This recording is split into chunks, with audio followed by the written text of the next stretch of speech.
What would you do if the most feared cavalry commander in the entire British Army was riding toward you with 1,100 soldiers, and you had nowhere left to retreat?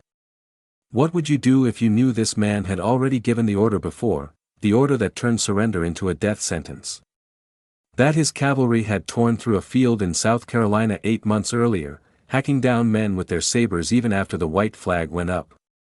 That soldiers all across the South had a word for it now, a phrase people said quietly in farmhouses and tavern back rooms, Tarleton's quarter. It meant no mercy. It meant they killed you whether your hands were up or not. It meant that the rules that were supposed to govern war, the civilized rules, the ones officers on both sides were supposed to follow, did not apply when Banastre Tarleton was in the field. What would you do? Thomas Young knew exactly what was coming. He was 16 years old, a private in the South Carolina militia, one of the youngest men riding with Colonel William Washington's cavalry on that cold January morning in 1781. He had heard the stories. He had grown up in a state where the stories were not history yet, they were news, still happening, still arriving in the mouths of men with wounds on them.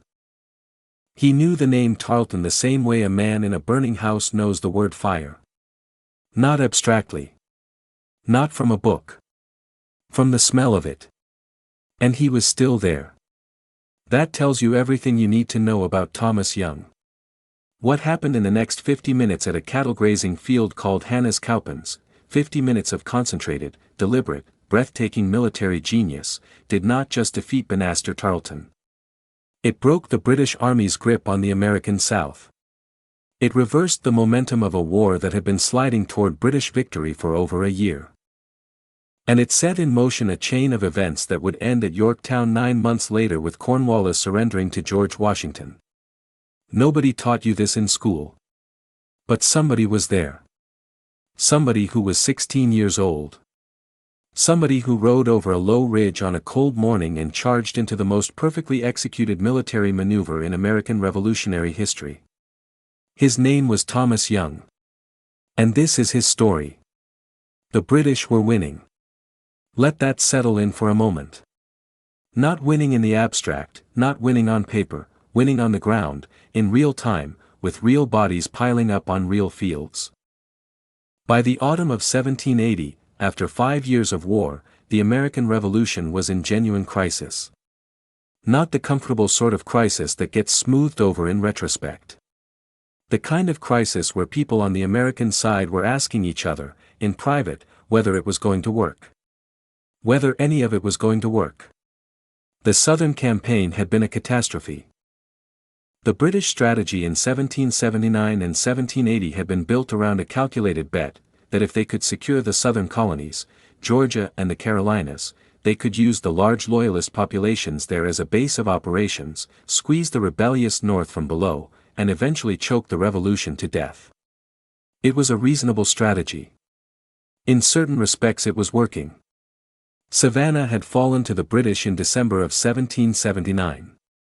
The city was held through the spring of 1780 despite a Franco-American attempt to retake it. Then came Charleston, the great disaster.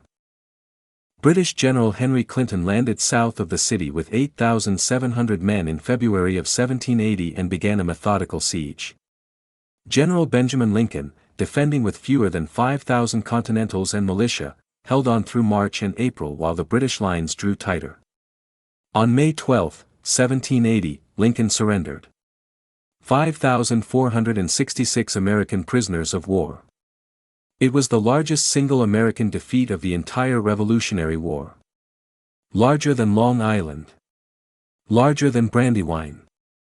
Larger than anything that had happened in the North. The entire Continental Army in the South, the professional force that was supposed to hold the Southern colonies, gone in a single afternoon. Congress sent Horatio Gates to fix it. Gates was the man who had been celebrated after Saratoga as the great American general, the man who some in Congress had thought should replace Washington as commander-in-chief. He marched south with a new army in the summer of 1780, without waiting to properly supply them, without resting them, driving them through swamps and summer heat on a diet of molasses and unripe corn that gave half his army dysentery before they ever reached a British gun. At Camden, on August 16, 1780, Cornwallis met Gates in open battle. The American militia on the left of the line broke at the first British volley, turned and ran without firing a single shot back. The panic spread. The Continental regulars on the right, fighting brilliantly, were outflanked. The American army disintegrated. Hundreds were killed. Over 1,000 were captured. Gates himself fled on horseback and did not stop for 60 miles. After Camden, there was almost nothing left. In the vacuum that followed, Banastre Tarleton went to work. Tarleton was 26 years old, the youngest lieutenant colonel in the British Army at the time, promoted fast on the strength of his energy and his aggressive results. He commanded the British Legion, a mixed force of cavalry and light infantry, largely made up of loyalist Americans, men from the Carolinas and the Mid-Atlantic who had chosen the crown and were now fighting against their former neighbors with a specific, personal, ideological ferocity that professional British soldiers sometimes lacked. They knew the terrain. They knew the people. They had reasons. Tarleton himself was from Liverpool, the son of a former mayor, educated at Oxford, sent into the army when the money started to run thin. He was physically impressive, compact, energetic, the kind of man who seemed incapable of fatigue. He had an instinct for speed that was extraordinary even by cavalry standards. Where other commanders would rest men and horses for a day before a strike, Tarleton would march through the night and attack at dawn. Where other commanders would probe and assess, Tarleton would charge before the enemy had time to think. And then there was Waxhaws. May 29, 1780. Colonel Abraham Buford was moving his Virginia Continental Regiment through South Carolina when Tarleton's cavalry caught him in the open. Buford had roughly 350 men. Tarleton had around 270 cavalry and a small infantry force. The numbers were close enough that a fight was possible, but the terrain was open, Buford's men had no cover, and Tarleton had the advantage of surprise and speed. What happened next is still disputed by historians. The British account says the fighting continued after a white flag because American soldiers kept firing. The American accounts say Tarleton's cavalry kept killing men who were unarmed, on their knees, or already wounded on the ground. 113 Americans were killed. 150 more were wounded, and many of those wounded were wounded after any reasonable reading of the battle should have been over. Buford survived. Most of his regiment did not.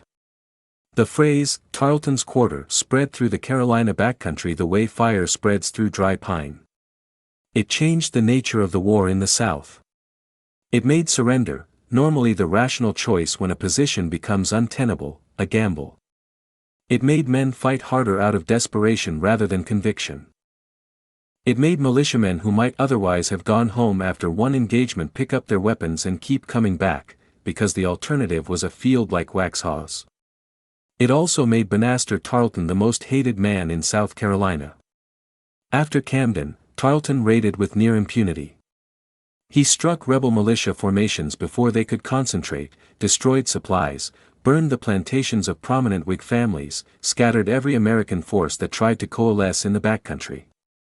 He moved so fast and struck so hard and so often that resistance to him began to feel not just dangerous but futile. This is the world Thomas Young had grown up inside. He was born around 1764 or 65 somewhere in the Carolina backcountry, the records are not precise. His family were settlers, Scots-Irish stock mostly, the kind of people who had come through Pennsylvania and Virginia and down through the Appalachian valleys into the South Carolina interior, building lives in thin soil with hard work. By the time Thomas was old enough to understand what was happening around him, the war had already consumed several of the people he knew. Neighbors had been raided. Loyalists and Whigs who had lived next to each other for years were now informing on each other, burning each other's barns, taking sides in a conflict that had more dimensions in the Carolina backcountry than it did anywhere else in America. By January of 1781 he was approximately 16 years old, mounted, and riding with William Washington's cavalry as a private in the South Carolina militia. His horse was probably his own, militia cavalry supplied their own mounts. His equipment was probably a mix of what he had brought from home and what had been issued or captured during the months of militia service before Cowpens. He was lean. He was competent on horseback in the way that backcountry boys often were, not trained, but practiced, built up over years of riding through rough terrain for work and occasional sport. He was not famous. He was not important. He was a private. And on January 17, 1781, he was exactly where the battle needed him to be. Daniel Morgan arrived in the South in the autumn of 1780, assigned to command a new light corps under Nathaniel Greene, the General Congress had sent to replace the disgraced Gates. Morgan was 55 years old, thick through the shoulders, and suffering from sciatica and rheumatism that made long marches agony and would eventually force him out of the army entirely before the war was over. He was not a gentleman officer. He had not been to a military academy. He had not come up through the social channels that most high-ranking officers on both sides had traveled. He was a former teamster from Virginia, a man who had driven supply wagons, worked with his hands, built muscle through labor rather than sport. He had also been whipped by the British. During the French and Indian War, Morgan had gotten into an altercation with a British officer and was sentenced to a flogging, 500 lashes, which was effectively a death sentence, or close to it. A clerk somewhere miscount and Morgan received 399 lashes instead of 400. He survived. He would later joke that the British still owed him one. There was not much actual joking in it. He carried the scars for the rest of his life. He understood certain things about fighting that more formally educated officers sometimes did not. He understood that soldiers fight hardest when they feel that the man giving orders has some understanding of what it costs. He understood that American militiamen were not cowards and were not unreliable. They were human beings who would break if asked to do something that exceeded what they had signed up for, and who would fight ferociously if the situation matched what they believed they could handle. He understood the difference between asking men to hold a line under artillery fire until they were dead, and asking men to fire twice and then fall back to a position where they could breathe and regroup. He understood, above all, that the way British commanders, and some American commanders, thought about militia was both correct and exploitable.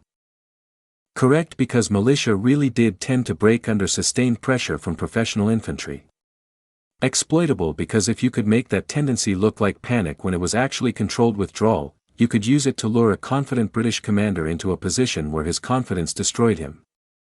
Nathaniel Greene had divided his already outnumbered army in late December of 1780, sending Morgan with roughly 1,000 men to operate in the western part of South Carolina.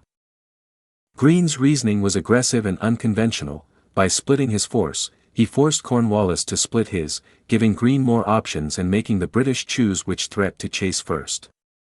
It was textbook dangerous, dividing an already smaller army. But Greene understood that Morgan's fast-moving force could accomplish things that a larger, more cautious army couldn't. Cornwallis recognized the threat. A mobile American force in the western backcountry could rally militia who had gone quiet after Camden, disrupt supply lines, threaten loyalist settlements, and generally undo the work of pacification that Cornwallis had spent 6 months building. He sent Tarleton after Morgan. Tarleton moved fast, as he always did. Morgan, watching the intelligence reports as best he could from the Carolina backcountry, understood that he was being chased by a faster force. He could not outrun Tarleton for long. The broad river was running high and cold. Crossing it in winter with 1,000 men would take time he didn't have. His options were narrowing. He chose to stop. He chose a piece of ground that, on the surface, looked like the worst possible place to make a stand. Hannah's Cowpens was an open pasture, maybe 500 acres of gently rolling grassland, thinly scattered with old hardwood trees, used for grazing cattle before they were driven to market. There were no rivers behind it to protect a retreat if the line broke. There was no high ground for artillery. No earthworks, no stockade, no natural defensive position of any kind. Morgan's officers told him it was a terrible choice. One of them, according to later accounts, said it was a place made for Tarleton, not for Morgan. Morgan looked at the field. He looked at the low ridge running across its middle, barely visible, the kind of rise in the ground that you would not notice if you weren't looking for it. Just enough elevation to conceal what was on the far side from an advancing force. Just enough. He told his officers he was going to set a trap. Here is what you need to understand about what Morgan saw in that field. When Banastre Tarleton looked at it, he would see exactly what Morgan intended him to see: open ground, no defenses, no cover for the Americans. A field that rewarded speed and aggression, the two things Tarleton was best at. A field where cavalry could sweep around the flanks of a breaking militia line and complete the destruction. A field, in other words, perfectly suited to everything Tarleton knew how to do. What Tarleton could not see, because he had never needed to look for it before, was the ridge. And what the ridge concealed. Morgan built his plan in 3 layers. The first layer, the skirmisher line, would be positioned 150 yards in front of everything else. These were the sharpshooters, hand-picked riflemen, many of them the kind of backcountry marksmen whose reputation had been built at places like King's Mountain, men who could hit a target at long range with a smoothbore rifle and who understood that their job was not to stop the British advance but to slow it, disorganize it, and make it expensive. Morgan's instructions to them were explicit: aim for the officers. Aim for the sergeants. Pick the men with the epaulets, the men with the chevrons, the men whose death or wounding would strip coherence from the unit around them. Fire twice, reload if you can, then fall back deliberately. Not running. Walking back, in order. The second layer, 150 yards behind the first, was the militia. Approximately 450 to 500 militiamen from South Carolina, Georgia, and North Carolina. Men like Thomas Young. Morgan told them almost the same thing he told the sharpshooters. You do not have to stand here and fight like Continentals. I am not asking you to absorb a bayonet charge. I am asking you for 2 volleys, 2 good, aimed volleys at close range, no more than 50 yards, and then I want you to fall back to the left, around the end of the Continental line, get behind the hill, reform with Washington's cavalry. 2 volleys. Then fall back. He told them explicitly, and then he told them again, falling back is not running. Falling back is your assignment. When you fall back, you are doing exactly what I need you to do. I will not think less of you. Your mission is to fire twice and survive. The rest of the plan will do the work. The third layer was the Continental Regulars under Lieutenant Colonel John Eager Howard, the Maryland and Delaware infantrymen, the core of what was left of the Continental Army in the South. 300 or so veterans who had fought at Brandywine and Germantown and Camden and survived all of it. They would hold the main line. They were what everything else was built around. They were the anvil that the trap would close on. And behind the ridge, invisible to anything approaching from the British direction, Thomas Young and the rest of Washington's cavalry waited. 125 mounted men. Sabers. Horses that had been kept back far enough not to spook at the first musket fire. Waiting for a signal that had not come yet. On the night of January 16, Daniel Morgan walked through the camp. He walked alone, without ceremony, without staff officers trailing him. He went from fire to fire, from group to group, crouching down next to men who were cleaning weapons or trying to sleep, and he talked to them. Not giving speeches. Talking. Telling them what would happen tomorrow, what their role was, answering questions when men had them. He told the militia about the 2-volley plan. He told the Continentals what he needed them to do. He told Washington's cavalry when to move and where. Thomas Young was there for some version of this. The old man who wrote down his recollections in the 1840s remembered Morgan moving through the camp that night, remembered the feeling of it, the sense that this was a man who understood something the rest of them were still figuring out. And the thing about the plan, the thing that made it different from everything that had come before, was that it was built entirely around human nature rather than against it. Every British officer who had fought in the South, and specifically Tarleton, had developed a working model of how American militia behaved. They broke. Put professional infantry in front of them at close range, pushed forward with bayonets fixed, and the militia broke. It had happened at Camden. It had happened at Fishing Creek. It had happened at a dozen smaller engagements that Tarleton had won on the strength of that exact prediction. The model was accurate. The militia really did tend to break. Morgan was not going to argue with the model. He was going to use it. Tarleton's advance guard arrived at the edge of the Cowpens field in the pre-dawn darkness of January 17, 1781. The temperature was below 40 degrees, cold enough to see breath, cold enough to make fingers slow and stiff on trigger guards. Tarleton's men had been marching since approximately 3 in the morning, driven forward through the Carolina darkness on Tarleton's absolute conviction that speed was the weapon and that if he gave Morgan time to think and move, Morgan would slip away across the broad river and the chance would be gone. They had been marching for over 3 hours. They had not eaten. The horses were tired. Some of the infantry had been moving all night without rest. Tarleton did not wait. He rode forward to examine the ground. He saw what Morgan had designed for him to see, an open field, the enemy visible on the slope ahead, militia in front, Continentals behind, a defensive position with no natural advantages and no easy route of escape. He could see Morgan's forces on the ground. He could see the militia standing in a line in the middle distance. Everything looked exactly the way it had looked before every battle Tarleton had won in the past 8 months. He ordered the deployment. The British cavalry, the dragoons, the most mobile and feared force in Tarleton's order of battle, went in first, as a screen, pushing toward the American skirmisher line to clear the riflemen out of the way and give the infantry room to advance. The infantry began to form up behind them, the 7th Regiment of Foot, Fraser's Highlanders, the British Legion Infantry, arranged in the traditional extended line that British regulars executed with mechanical precision. A 3-pound cannon was positioned to support the advance.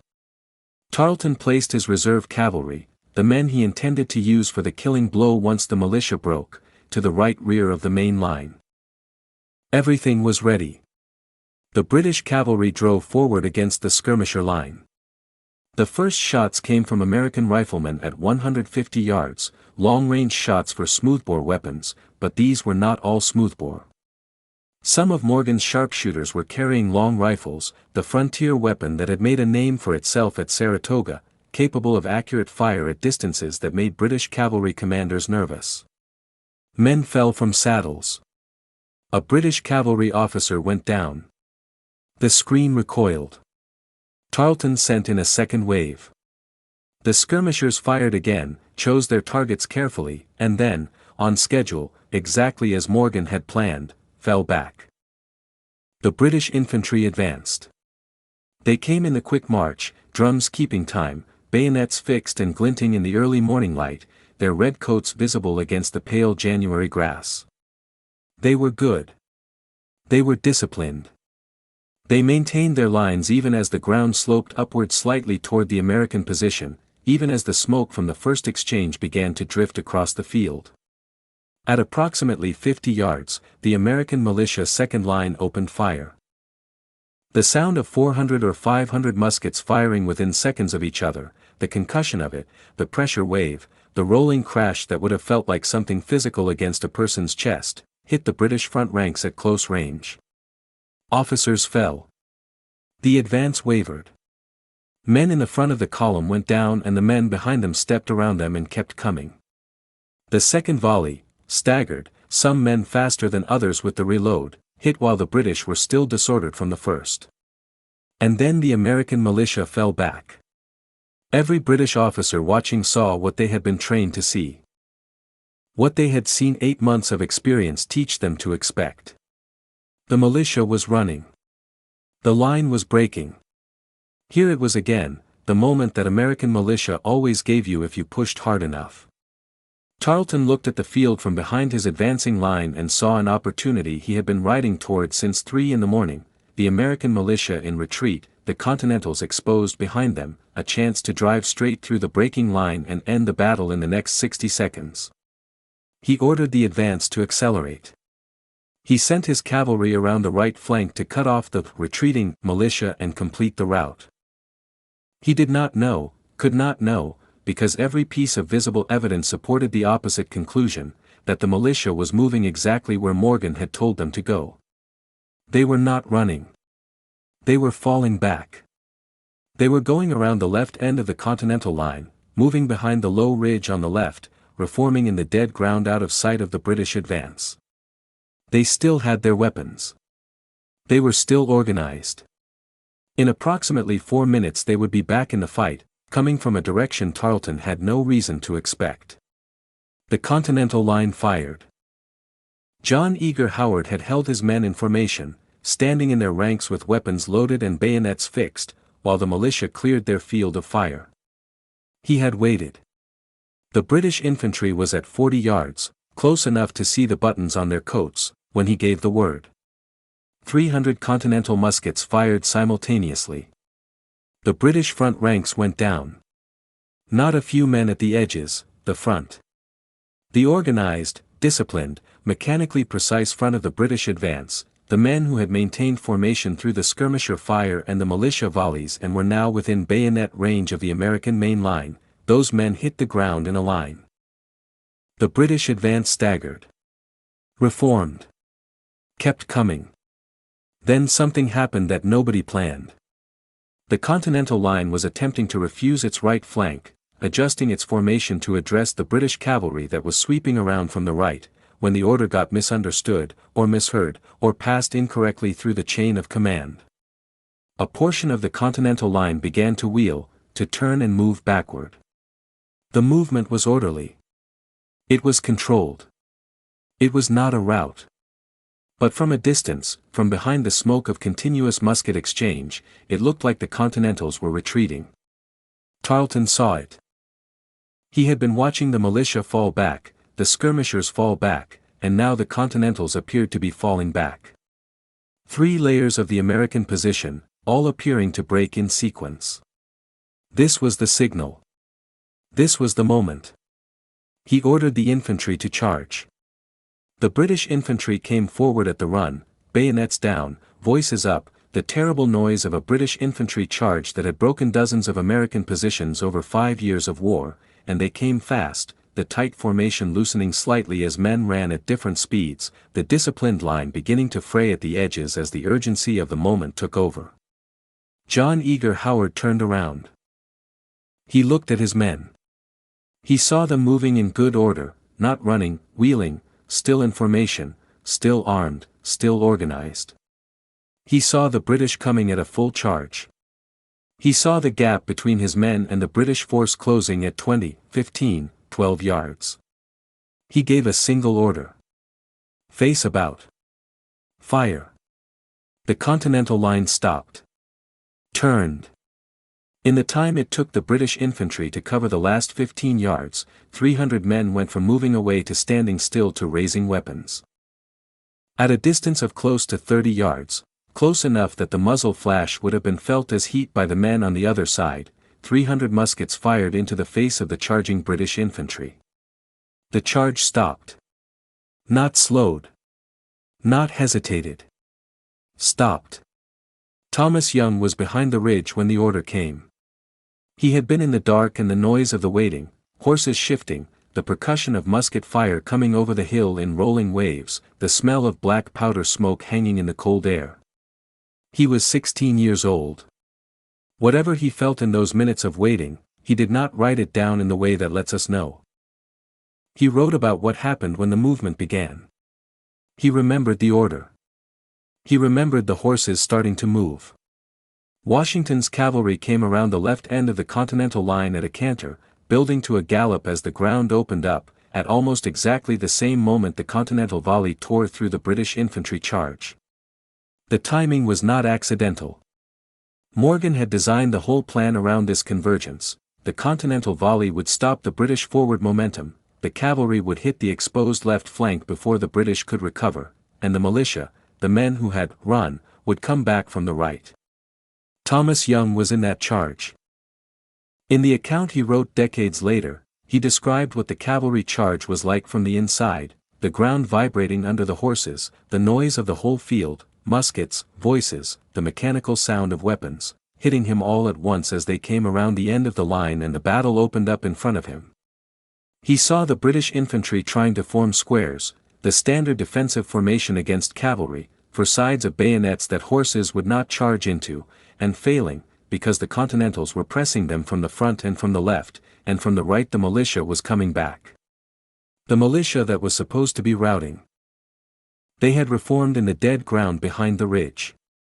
They had caught their breath. They were angry, the specific anger of men who had been told to appear to run and who were now coming back to finish what they had started. They came over the right side of the field at a run, weapons up, and hit the British right flank at the same moment Washington's cavalry hit the left. 3 sides. All at once. The British infantry began to surrender. Not all of them immediately. Some of the Highlanders in Fraser's 71st, professional soldiers, proud of their regiment, kept fighting in small groups, trying to form bayonet squares that could hold off the cavalry. Some of the British Legion infantry tried to rally. But the collapse was spreading through the British ranks faster than any individual act of courage could stop it, moving from company to company and from man to man with the specific logic of a battle that has turned irreversibly. Tarleton tried to stop it. He rode back to where his reserve cavalry, the dragoons he had been holding for the killing blow, were positioned. He ordered them forward. They refused. The cavalry turned their horses and left the field. In an army in which cavalry refusing a direct order from their commander was essentially unheard of, Tarleton's own reserve turned away from the battle and rode. Tarleton, with a small group of officers around him, attempted to lead the charge himself. Washington's cavalry cut him off. Both men later wrote about what happened in the next few seconds. Tarleton and William Washington, the British commander and the American cavalry commander, came within weapon range of each other near the eastern edge of the field. It was the closest thing to a duel that the battle produced. Tarleton fired his pistol. The ball struck Washington's horse. Washington's men were around them and Tarleton turned and spurred his horse and rode, and Washington's cavalry pursued him from the field and across the creek that marked the boundary of the Cowpens ground. Tarleton escaped. With approximately 200 men. Out of 1,100. The battle lasted 50 minutes. 50 minutes. Stand on a quiet field in South Carolina today and think about that. 50 minutes. Most people take longer than that to eat a meal. In 50 minutes, Daniel Morgan had destroyed the most feared cavalry and light infantry force in the British Southern Army, captured over 500 professional soldiers, taken 2 artillery pieces, captured 35 battle flags, and done it with an army that had 12 men killed. 833 British soldiers killed, wounded, or captured. More than 75% of Tarleton's entire force. The 7th Regiment of Foot, a regiment with decades of history, one of the most experienced British infantry units in America, had been reduced to a remnant. Fraser's Highlanders had been shattered. The British Legion, which had been Tarleton's weapon and his pride and the instrument of the last 8 months of raids and burnings and the massacre at Waxhaws, was finished as a fighting force. American casualties, 12 killed. 60 wounded. 12. Thomas Jefferson, receiving the news in Virginia, reportedly broke down. Not from grief, from relief. From the feeling of something that had been impossibly heavy for months finally lifting. Nathaniel Greene, when the express rider reached him with Morgan's dispatch, wrote back, "You have immortalized your name." Across the Carolina backcountry, in farms and militia camps and the kind of small settlements that had no name on any British map but that people lived in and loved, the news from Cowpens spread in the specific way that genuinely extraordinary news spreads, not as a report, as a feeling. A lifting of something. A change in the air. People who had been afraid to speak too loudly, who had watched Camden and Charleston and 8 months of Tarleton's raids and had started to wonder whether the whole enterprise of independence was simply going to fail, those people heard the word Cowpens and breathed differently. It was not just a victory. It was proof. Proof that Tarleton could be beaten. Proof that the militia, the farmers and teenagers and backcountry men who kept showing up to fight with whatever they had, could do something no Continental army could do, fight a battle that looked like a rout until it became a trap, and then spring it so cleanly that the enemy didn't understand what had happened until it was over. Morgan had not beaten Tarleton with better soldiers. He had beaten him with a better understanding of people. That distinction matters. Cornwallis received the survivors of Cowpens and heard what had happened and, by most accounts, pushed his camp table over. He had lost more than 800 men. Not just the numbers, the quality. These were not raw recruits. These were veterans, the cream of the British light infantry and cavalry in the South, trained and experienced and irreplaceable in any timeframe that actually mattered. The supply lines from Britain were long. Reinforcements took months to arrive. The force Tarleton had taken into that field was not going to be rebuilt in time to matter. Cornwallis made a decision that would define the rest of the war. He ordered his supply wagons burned. Not surrendered, not stored, not sent to the rear, burned. Hundreds of wagons, weeks of supplies, the logistical infrastructure that kept a British army in the field, destroyed, by British hands, to make Cornwallis's force light enough and fast enough to pursue Morgan before he could escape north. It was a drastic measure. It committed Cornwallis to a campaign of rapid pursuit with no supply base and no easy retreat. It was, in retrospect, the decision that trapped him. He chased Greene and Morgan north, the famous race to the Dan, 3 weeks of brutal winter marching through the Carolinas with two armies in close pursuit, each one trying to outlast the other. The Americans kept moving north. Cornwallis kept chasing. He could not quite catch them. And every day of marching was a day his army was consuming supplies it could not replace, wearing out men it could not reinforce, moving further from the ports and depots that kept a British army alive in a hostile country. At Guilford Courthouse in March of 1781, Cornwallis caught Greene and fought him. The British held the field by the end of the day. It counted as a British tactical victory. Cornwallis lost nearly 30% of his army getting it. Charles James Fox, in the British Parliament, said of it, another such victory would ruin the British army. Cornwallis moved north, into Virginia, still chasing, still hoping for a decisive engagement that would turn the whole campaign back in his favor. He did not find it. He found, instead, the trap at Yorktown. In October of 1781, Cornwallis's army was surrounded. The French fleet had cut off escape by sea. Washington and Rochambeau had moved their combined force south in secret. The siege lines closed. On October 19, Cornwallis surrendered. The war, in any practical sense, was over. Draw the line from Cowpens to Yorktown and it is not a straight line. History never gives you straight lines. Guilford Courthouse was between them. Campaigns in Virginia intervened. Decisions were made by dozens of commanders on both sides that bent the path this way and that. But the chain was real. Cowpens destroyed Tarleton's force and changed the mathematics of the Southern campaign. The loss of Tarleton's legion and the decision to burn the supply wagons committed Cornwallis to a campaign he could not sustain. That campaign led him to Yorktown. And Yorktown ended the war. It started on a cattle grazing field. It started with a 16-year-old boy who didn't run. Thomas Young survived the Battle of Cowpens. He survived the rest of the war. He came home to South Carolina, married, raised a family, worked land that was his own, land in a country that was, partly because of what happened on that field, independent. He was not recognized for his service in any public way. He received no parade, no commendation, no formal acknowledgement from any government body that his presence at Cowpens had contributed to the outcome. He was a private in the militia. Privates in the militia were not the people that histories were written about. He did not receive a pension for years.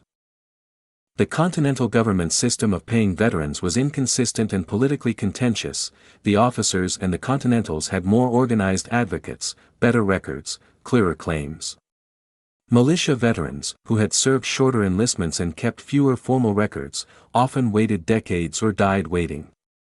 Thomas Young eventually received some pension payment, but not quickly and not without the effort of applying for it.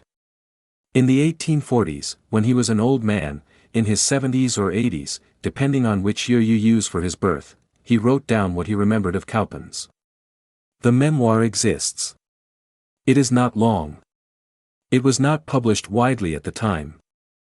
Historians of the battle have used it as a primary source because it is one of the very few first-hand accounts of Cowpens that comes from a common soldier rather than an officer. Morgan left accounts. Washington left accounts. Tarleton wrote a whole book justifying his conduct. The men who actually stood in those lines and fired those muskets and rode in those charges left almost nothing. Thomas Young left something. He remembered the cold. He remembered what the field looked like as they came over the ridge. He remembered specific sounds, the noise of the cavalry charge, the shouting on both sides as the trap closed. He remembered specific people near him. He remembered what it felt like to be 16 years old and riding into something that was larger than anything he had been prepared for. He died around 1848. He was buried in South Carolina. Most Americans today have never heard his name. Now think about what Daniel Morgan built at Cowpens. He built a trap out of the thing everyone thought was a weakness. He took the militia, men without formal training, men who everyone on both sides assumed would eventually break, and he made their willingness to fall back into the most important piece of the entire design. He positioned them at the front precisely because they would retreat. He made Tarleton's confidence into a weight. He made 8 months of British victories, 8 months of watching American militia run, into the blind spot that killed 1,100 men. That is not just tactical brilliance. That is an understanding of human nature at a level that most people, in any field, never achieve. Morgan understood how Tarleton saw the world. He understood what Tarleton would expect. And he understood that the most dangerous weapon he could build was one that looked, from a distance, exactly like defeat. He was 55 years old. He was in pain. He was a former teamster without a commission from a military academy. He had learned everything he knew from fighting, from losing, from watching other commanders fail, and from the long practice of thinking clearly under pressure in situations where clear thinking was the difference between living and dying. And on January 17, 1781, what he knew was enough. 50 minutes. 833 British casualties. 12 Americans killed. The most perfect tactical victory in the American Revolution. Somewhere in those 50 minutes, in the smoke and the noise and the horses and the cold winter grass of a South Carolina cattle field, a 16-year-old boy came over a low ridge with a saber in his hand, riding in the middle of something he would spend the rest of his life trying to put into words. Nobody told Thomas Young that morning that the historians would write about Daniel Morgan. Nobody told him that the books would mention Tarleton's name and Washington's charge and the brilliant 3-line deployment. Nobody told him that future generals, including, in some accounts, Napoleon himself, who studied Cowpens as an example of the double envelopment, would analyze the battle for what it revealed about the art of war. Nobody told him anything, because he was a private. Privates are not told things. They are positioned, given orders, and told when to move. But the charge was real. The victory was real. The 500 prisoners standing on the grass in the January morning light were real. And Thomas Young was real. History chose what to keep and what to let go. It kept Cowpens. It kept the numbers and the legend and the genius. It kept Tarleton as the villain and Morgan as the tactician. It let go of the boy who rode over the ridge. This is what battlefield America was built for. To go back to that field. To ride over that low ridge one more time. To find the person who was there, who actually mattered, who was actually present at the moment history turned, and say the name that the history books put down and forgot. His name was Thomas Young. He was 16 years old. He rode with William Washington's cavalry on a cold January morning in 1781. He was there when the trap closed. He was there when the British line broke. He was there when 500 professional soldiers of the British Army raised their hands and surrendered on a cattle-grazing field in South Carolina. He helped end the war. And he did not run.